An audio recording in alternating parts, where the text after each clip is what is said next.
Congreso de la Ciudad de México, con Vianey Fernández. Continuamos en Ciudad TV 21.2 desde las instalaciones del Congreso de la Ciudad de México. El día de hoy nos acompaña y le agradecemos que esté aquí con nosotros el diputado del grupo parlamentario y también coordinador de este grupo parlamentario, el de Acción Nacional en el Congreso Capitalino, Mauricio Tabe, y también Lía Limón. Ella es la creadora del programa de estancias infantiles. El día de hoy ofrecieron una conferencia de prensa sobre los avances que hay en la defensa por el presupuesto que el gobierno federal decidió recortar a esta red de centros de cuidado infantil. Diputado Lía Limón, muchas gracias por acompañarnos. Muy buenos días. Muchas gracias. Pues seguimos en la batalla en el Frente por los Derechos de la Niñez a nivel nacional, en donde hemos presentado distintas demandas en todas las entidades de la República. En el caso de la Ciudad de México presentamos más de 170. Y ahora resolvió la juez 12ª de distrito una suspensión provisional que beneficia a 3 estancias y que obliga a que la Secretaría de Bienestar Social les pague el apoyo que les estaba dando. Y además reconoce que la medida que es un derecho adquirido y que el actuar de la juez, la decisión de la juez con esta suspensión, lo que busca es garantizar los derechos humanos, tutelar los derechos de las niñas y los niños. Hasta ahorita la autoridad federal no ha presentado ninguna respuesta jurídica ante estos amparos que ustedes presentaron. Pues seguramente van a recurrir la decisión de la juez, van a querer evitar, acatar y, como se dice coloquialmente, chicanear, dilatar, hacerse de la vista gorda y no cumplir con la orden, porque el gobierno federal, lejos de estar promoviendo el que se cumplan y se garanticen los derechos humanos, parece ser que lo que quieren es no garantizar los derechos humanos. Están litigando el que no se cumplan los derechos de las niñas y los niños. Ahora, ¿cuál es la importancia de estos centros de cuidado infantil? El argumento del gobierno federal, en específico de la Secretaría de Bienestar, es que a partir de estos centros se realizaban desvíos de recursos, que incluso había niños fantasmas. ¿Qué nos puede decir usted, que es la creadora precisamente de esta red de estancias infantiles? Mira, primero que lo que hay que privilegiar siempre es el interés superior de la niñez, no solo consagrado en el artículo 4 de nuestra Constitución, sino en tratados internacionales de los cuales México es parte. Es fundamental contar con políticas de cuidado infantil.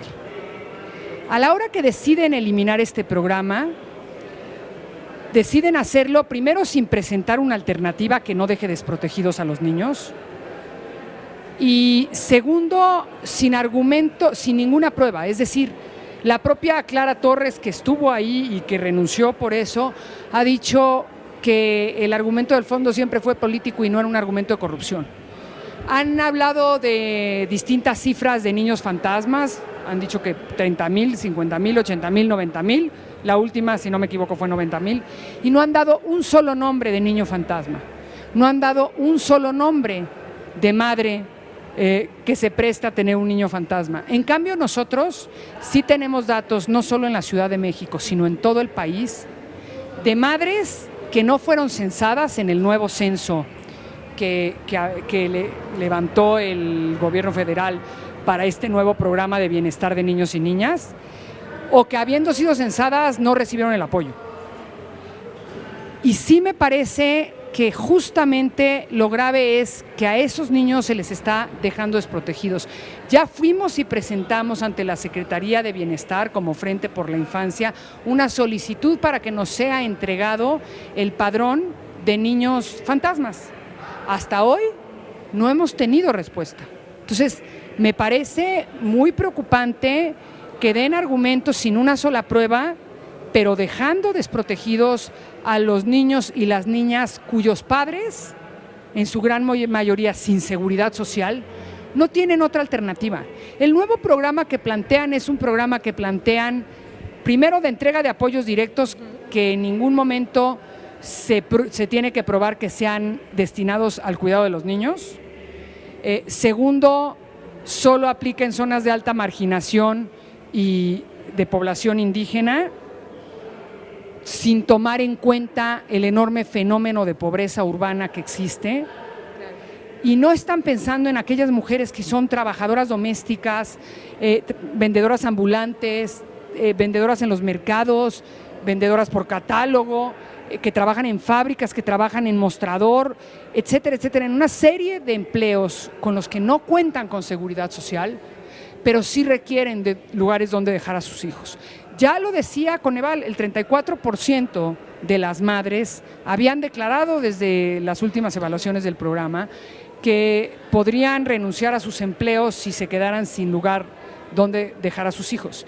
Pero hay muchas madres que no tienen esta opción. Una de cada 4 mujeres en México son jefas de hogar. Estas mujeres que tienen que ir a buscar el sustento están viéndose en la necesidad, por ejemplo, hoy que ya no tienen estancia, de llevar a sus hijos al puesto donde venden, de dejarlos al cuidado de la hermanita de 6 años. Ya se han reportado accidentes graves. Es decir, se están violando los derechos humanos de la población más vulnerable, que son nuestros niños. Me parece un tema muy grave, ya lo decía Tabe hace un momento en la conferencia de prensa que dimos. Es increíble ver que el gobierno federal esté litigando derechos humanos, en lugar de acatarlos y en lugar de ser el primero que los proteja. Claro, ahora, si bajo este término de alta marginación se están entregando los apoyos bimestrales, son de 1,800 pesos, me parece, entonces 1,600. Entonces, podríamos decir que los niños que acudían a estos centros de cuidado infantil en la Ciudad de México no podrán tener este tipo de apoyo. Es decir, ¿cuántos niños capitalinos van a ser afectados? De acuerdo con las reglas de operación del nuevo programa, este nuevo programa solo aplica en 17 entidades federativas y en 625 municipios del país, a diferencia del programa de estancias infantiles que aplicaba en todo el territorio nacional, es decir, tenía presencia en 1,294 municipios del país, por supuesto en las 16 alcaldías de la Ciudad de México, con posibilidad de crecer a todos los municipios del país.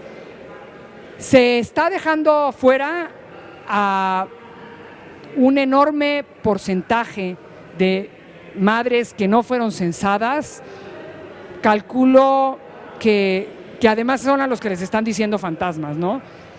Pero calculo que si no a la mitad, probablemente un 40-30% menos de censos, pero no solo eso, sino que hay muchas a las que censaron y no les entregaron el apoyo. Entonces, a las estancias infantiles las están asfixiando. ¿Por qué? Porque desde enero no reciben recursos, desde enero no reciben un solo apoyo y hoy, al darlo, se lo están dando directamente a las mamás sin ningún esquema que vincule este apoyo para que sea entregado en las estancias infantiles. No solo eso, la cédula que se levanta les pregunta: ¿dónde vas a dejar a tus hijos? O sea, al cuidado de un familiar o en un centro de cuidado, ¿no? O sea, no vincula el recurso que se les da. No tienen que comprobar en qué lo usan. Y muchas madres, que son madres con muchas necesidades, seguramente darán prioridad a gastar ese dinero, por ejemplo, en comida, en el médico, en los medicamentos, dejando de lado el cuidado infantil. Es decir, este cambio de política es un cambio que no está considerando el interés superior de la infancia y que está dejando desprotegidos a 330,000 niños en todo el país. En la Ciudad de México arriba de 25,000, han de ser entre 28 y 30. Y sí es lamentable porque ya hay un porcentaje entre 30 a 40% de estancias que han cerrado y de madres que hoy te dicen que ya no tienen dónde dejar a sus hijos porque las que no cerraron para poder subsistir aumentaron las cuotas. Y entonces las madres más vulnerables, las más marginadas, no pueden pagar más. Ahora, diputado, hace un par de semanas platicamos con usted sobre este tipo de acoso que se estaba registrando, ustedes lo denunciaron, a las madres de beneficiarias de estas estancias infantiles que defendieron con ustedes o que incluso interpusieron los amparos ante la autoridad correspondiente. ¿Qué ha pasado hasta ahora después de esta denuncia? Mira, nosotros denunciamos que este acoso por parte de la Secretaría de Bienestar Social, porque le hacía el requerimiento a las coordinadoras de las estancias para que devolvieran un recurso que ya habían ejercido el año pasado. Hasta este momento no hemos tenido respuesta.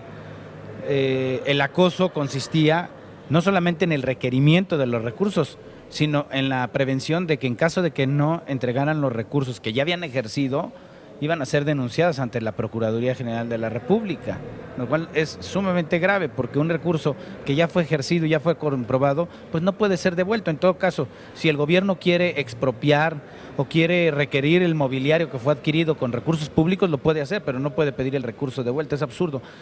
El gobierno no solamente está mostrando lo peor de sí mismo, persiguiendo a las coordinadoras de las estancias, sino también su profunda ignorancia de la ley y de muchas disposiciones administrativas. ¿Han tenido ya respuesta después No de esta denuncia? No hemos tenido respuesta. Ni tampoco a la solicitud que hicieron a la jefa de gobierno de la Ciudad de México, la doctora Claudia Sheinbaum. En el caso de la solicitud a la jefa de gobierno todavía no hemos tenido respuesta. Estamos considerando trabajar una iniciativa de ley que obligue al gobierno a garantizar la educación inicial con apoyos para los modelos donde la sociedad se organiza y participa, estos modelos comunitarios, centros comunitarios, estancias infantiles, y a trabajar con el gobierno para revisar reglas de operación. Lo que queremos que suceda es primero que no desaparezca la organización comunitaria y la organización social, que no desaparezcan las estancias, que mejoren las condiciones de las estancias para garantizar la seguridad, el buen uso de los recursos, eso estamos de acuerdo. Y tercero, que crezca el apoyo de educación inicial en la Ciudad de México. El gobierno debe reconocer que no puede solo, es incapaz de garantizar educación inicial para todas las niñas y los niños. Tiene que echar mano de la sociedad civil, tiene que echar mano de las maestras. Y lo que queremos hacer es que el gobierno reconozca esta realidad y esté obligado a trabajar y a apoyar estos esfuerzos de muchas educadoras. Muy bien, ahora, ¿qué es lo que sigue? Una vez que ya interpusieron los amparos, hicieron esta denuncia al acoso, han comunicado los beneficios de estos centros de desarrollo infantil, ¿qué es lo que sigue? Porque por parte del gobierno federal, el presidente Andrés Manuel López Obrador ya ha dicho que no va a resarcir este recorte al presupuesto. Primero, la vía legal en la cual estamos dando la batalla, que insisto, o sea, es increíble ver que el gobierno federal litigue derechos humanos, como ya lo dijo Tabe, pero seguimos por la vía legal. Hay más de 4.500 amparos en todo el país, varios de ellos en los que se han otorgado suspensiones definitivas, en varios otros estados suspensiones provisionales, y vamos a esperar las diversas resoluciones. Hay una solicitud que hizo la Secretaría de Bienestar a la Suprema Corte de Justicia de la Nación pidiéndole que resuelva sobre el tema de resoluciones de colegiados contradictorias, de contradicción de tesis, y que tendrán que resolver. Y entonces seguiremos avanzando por esa vía. Si es necesario, recurriremos también a instancias internacionales. Cabe señalar que la ONU Ginebra ya se pronunció, también la OIT, pero buscaremos distintos mecanismos internacionales y seguiremos con esta batalla, porque hay que decir, no es una batalla en contra del presidente, es una batalla a favor de los niños y las niñas que son los más vulnerables de nuestro país, que no tienen voz, que no tienen votos, pero que no tienen colores partidistas, pero que sí tienen derechos. Entonces, vamos a seguir con esta defensa en la cual formamos parte muchos actores de la sociedad civil, las distintas fuerzas políticas, no solo en la Asamblea Legislativa, bueno, en el Congreso de la Ciudad de México, sino también en el Senado, en la Cámara de Diputados, y vamos a seguir insistiendo. También se ha emprendido un rescate de las estancias infantiles, en el cual alcaldes como el de Benito Juárez ya retomó el apoyo. Han habido varios casos, también la alcalde de Chihuahua ya también ha dado apoyos a las estancias, y es decir, vamos a buscar mecanismos. Uno ya lo planteaba aquí Mauricio Tabe, que es una iniciativa para generar distintos programas a nivel local, como el que están trabajando en la Ciudad de México, para que no se deje abandonados a los 330,000 niños que eran atendidos por este programa. Muy bien. Diputado, por último, en el caso de donde se han dado las suspensiones provisionales o bien las suspensiones definitivas en estos amparos, tampoco han recibido el recurso. No, las suspensiones provisionales fueron fueron otorgadas en esta semana. Entonces, esperamos que el gobierno federal acate de inmediato, que no utilice instrumentos legales, que no se vaya a combatir el ejercicio de los derechos humanos, que no vaya a litigar los derechos y que cumpla con lo que le ordenó la juez. Eso esperamos de la Secretaría de Bienestar, que esté del lado de los derechos humanos y no por el otro lado, tratando de conculcar los derechos de las niñas y los niños. Nosotros de verdad queremos aconsejar bien, muy respetuosamente al presidente de la República, a que le ponga un alto a su política persecutoria, porque se la pasa persiguiendo a la oposición, persiguiendo a los medios de comunicación, persiguiendo y descalificando a las operadoras de estancias infantiles, a las maestras, se la pasa persiguiendo hasta fantasmas o quienes cree que son sus enemigos políticos, y debería abocarse más a perseguir delincuentes, que se le está desbordando el problema de inseguridad en el país. Está un poquito desenfocado de cuáles son las prioridades. Nosotros, de verdad, en este caso yo a título personal lo digo con mucha responsabilidad, el problema no son las estancias infantiles, el problema de nuestro país es la inseguridad. Debería restablecer el programa de estancias infantiles y dejar de inventar más problemas para el país. Muy bien, muchísimas gracias por acompañarnos. Vamos a estar al pendiente de estas acciones y por supuesto de la iniciativa, diputado. Gracias.